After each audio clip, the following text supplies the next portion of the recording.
মানুষের জীবনে আনন্দ দীর্ঘস্থায়ী হয় না, কিন্তু কষ্ট দীর্ঘস্থায়ী হয়। কষ্ট মানুষকে অনেক কিছু শেখাতে পারে, কিন্তু আনন্দ মানুষের কষ্ট আর শিক্ষাকে ভুলিয়ে দিতে পারে। আমরা যখন সুখ, শান্তি, আনন্দ উপভোগ করতে থাকি, তখন কষ্টের দিনগুলো ভুলে যাই। কিন্তু আমাদের মনে রাখা উচিত, সুখ, শান্তি বেশি দিনের জন্য নয়। কষ্ট মানুষকে জীবনে আসল স্বাদ উপভোগ করায়, আর আনন্দ সে তো ক্ষণিকের অতিথি। আসসালামু আলাইকুম আমার প্রিয় প্রিয় ভাই বোনদের জন্য, সবার জন্যই দোয়া করি আল্লাহ তাআলা যেন সবাইকেই ভালো রাখুক। কারণ এই তো উত্তপ্ত রোদ, আর এই রোদে কিন্তু প্রতিনিয়তই আমার প্রিয় ভাই বোনেরা পরিবারের কথা চিন্তা করে প্রতিনিয়তই কাজে ব্যস্ত। তাই দোয়া করি আল্লাহ তাআলা সবাইকেই ভালো রাখুন। প্রতিদিনের মতো আপনাদের জন্য আরেকটি নতুন ব্লগ ভিডিও নিয়ে চলে আসলাম আপনাদের মাঝে। আর আজকের ভিডিওটি শুরু করছি সকাল থেকে। সকালে মহিলাদের যে কাজকামগুলো থাকে বাড়ির, সেগুলা দিয়েই শুরু করলাম আজকের ভিডিও। ঘুম থেকে উঠে বিছানা, ঘর বাড়ি ঝাড়ু দিয়ে থালা বাটি পরিষ্কার করে এই তো কিছু কাপড় ছিল সেগুলোও ধুয়ে নিচ্ছি। সব কিছু আসলে ডিটেলে এতগুলা দেখানো যায় না, ভিডিও কিন্তু অনেকটাই বড় হয়ে যায়। সেজন্য কিছু কিছু করে আপনাদের সাথে শেয়ার করি। আর মহিলাদের যে কাজকামগুলো থাকে সেগুলা কিন্তু আমরা সবাই করি আর সবাই জানেন। অন্য দিনের চেয়ে আজকে কাজকাম একটু কমই, অন্যদিন কিন্তু আরো বেশি কাজকাম হয়। আজকে যেহেতু লোকজন কম, সেজন্য কাজও একটু কমে গেছে। আমার বোনেরাও চলে গেছে ওর শ্বশুর বাড়িতে, আর আমার মা গেছে নানির বাড়িতে বেড়াতে। আমার আব্বা আর আমি ছেলে মেয়েদেরকে নিয়ে আসি বাড়িতে, সেজন্য থালা বাটি কাপড় চোপড় সবকিছুই কিন্তু কম হচ্ছে, সেজন্য একটু কাজও কম। তারপরেও সবাই যখন একসঙ্গে থাকে, আমার বোনেরা আসে, ছেলে মেয়ে সবাইকে নিয়ে খুবই আনন্দ হয়। আর সেই দিনগুলো কিন্তু খুবই আনন্দতেই কাটে, আর সেগুলোও কিন্তু আপনারা দেখেছেন। সব কিছু আপনাদের সাথে শেয়ার করি, আপনারা তো সবই দেখেন। বাড়ির সকালের কাজ কামগুলো তো সেরে ফেললাম, এখন দুপুরে রান্না করব। আর রাস্তার ওপাশে একটা ডুমুরের গাছ আছে, সেই গাছ থেকে ছোট একটা ভাই ডুমুরগুলা পাড়তেছিল। আর আমি দুপুরে রান্নার জন্য কিছু ডুমুর কুড়িয়ে নিলাম, সেই ডুমুরগুলাই আজকে রান্না করব। ডুমুরগুলো একদমই ছোট ছোট কচি, আর এরকম ডুমুর রান্না করলে কিন্তু অনেক বেশি ভালো লাগে খেতে। আর এই ডুমুর আলু দিয়ে রান্না করব। আর এই রান্নাটা আমি কিভাবে করি, সেই রান্নাটা দেখার জন্য আমার পুরো ভিডিওটির সঙ্গেই থাকবেন। আজকে এক চুলায় রান্না করব, সেই জন্য আমি প্রথমে ভাতটা উঠিয়ে দেব। ভাতের চালগুলা ধুয়ে নিচ্ছি সেই জন্য। আমার যে সকল ভাই বোনেরা আছেন ভিডিওগুলো দেখেন, তারা তো জানেন যে আমি মাটির চুলায় ভাত রান্না করি।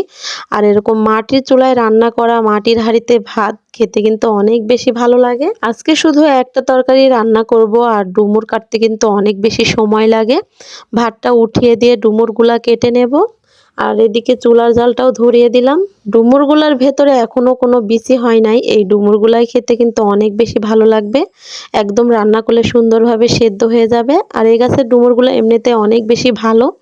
আমি 4 ফালা করে কেটে নিচ্ছি ডুমুরগুলাকে। রান্না করতে করতে প্রতিদিনের মতো আমার প্রিয় ভাই বোনদেরকে মনে করিয়ে দিচ্ছি, যারা এখনো একটি লাইক দিতে ভুলে গেছেন, একটি লাইক দিয়ে পুরো ভিডিওটি দেখে নেবেন ভাই বোনেরা। ডুমুরগুলো আলু দিয়ে রান্না করব, সেই জন্য আমি এখানে আলুগুলাও কেটে নিচ্ছি। আর যে সকল ভাই বোনেরা আমার ভিডিওটি আজকে নতুন দেখতেছেন, চ্যানেলটি এখনও সাবস্ক্রাইব করেননি, ভিডিওটি ভালো লাগলে অবশ্যই সাবস্ক্রাইব করে পাশের বেল বাটনটা বাজিয়ে রাখবেন, যাতে নতুন নতুন ভিডিও ছাড়ার সঙ্গে সঙ্গেই নোটিফিকেশনগুলো আপনাদের কাছে পৌঁছে যায়।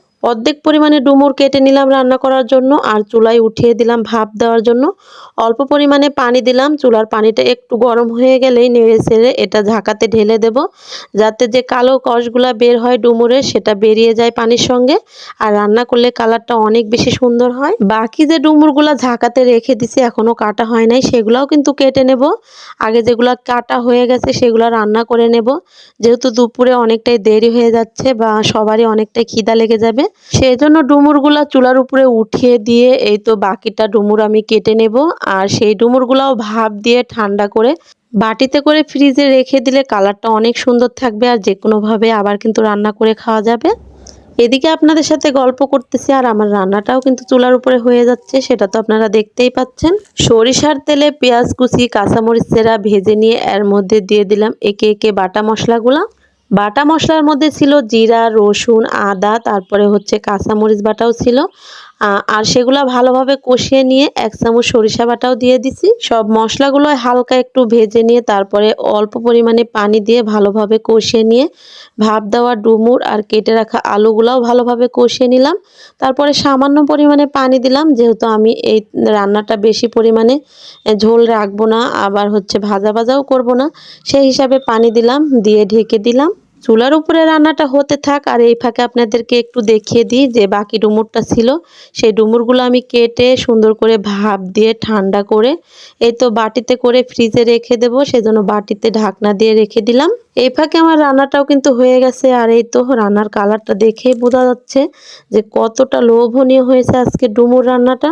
আমার মতো করে যারা ডুমুর এখনো রান্না করে খাননি তারা অবশ্যই রান্না করে খাবেন, আর আমাকে কমেন্টে জানাবেন যে রান্নাটা কেমন হয়েছে খেতে। এরকম মজার রান্না থাকলে গরম ভাতের সঙ্গে আর কিছু লাগে না, একটা তরকারি দিয়ে কিন্তু অনেক মজা করে খাওয়া যায়। আর আজকের ভিডিওটি কিন্তু প্রায় শেষের দিকে, আপনাদের সাথে অনেক কিছু শেয়ার করলাম, আর আজকের খাওয়াটা তেমন একটা শেয়ার করব না। এই তো সবকিছু বেড়ে নিচ্ছি, পরে খাওয়া দাওয়া করব। আজকের ভিডিওটি এখানেই শেষ করলাম। আল্লাহ হাফেজ।